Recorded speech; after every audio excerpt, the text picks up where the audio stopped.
Deputy Presiding Officer. I rise to speak to the Labour amendment because, although we welcome the progress the Scottish Government is making in supporting the 6 islands in the Carbon Neutral Islands project to becoming fully carbon neutral by 2040, we must not lose sight of the needs of people living on islands not included in this project.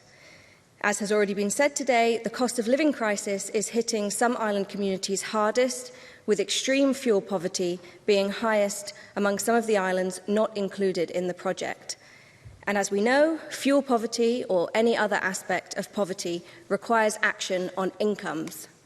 And while employment law remains reserved, a greater commitment from this government could be demonstrated to address the systemic failures in our economy which suppress wages and widen wealth inequality.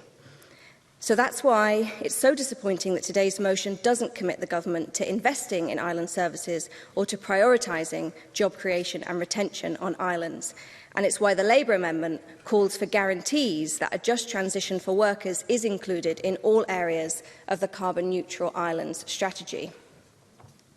Today is just one debate, and I expect we'll hear constructive ideas from speakers from across the chamber, and I hope the Scottish Government will take these forward and integrate them into all aspects of upcoming legislation. Because for every bill we pass in this Parliament, the application to islands can be understood as a microcosm for the rest of Scotland.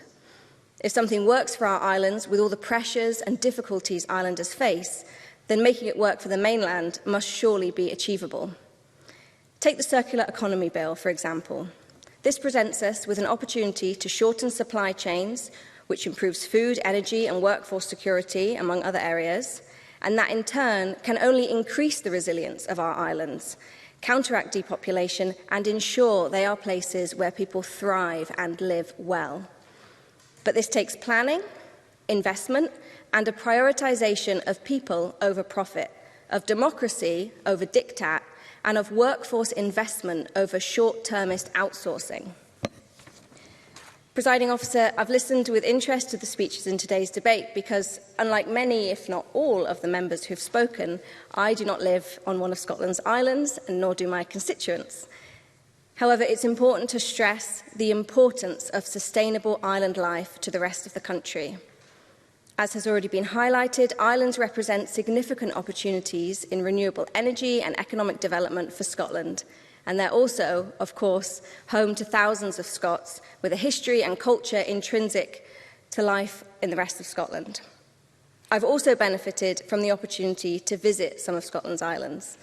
Last summer, as part of my research into community land ownership, I visited Gia and Colonsay, where I heard about the difficulty of maintaining schools and other services in declining populations, and of the difficulty of building communities when so many are experiencing homelessness.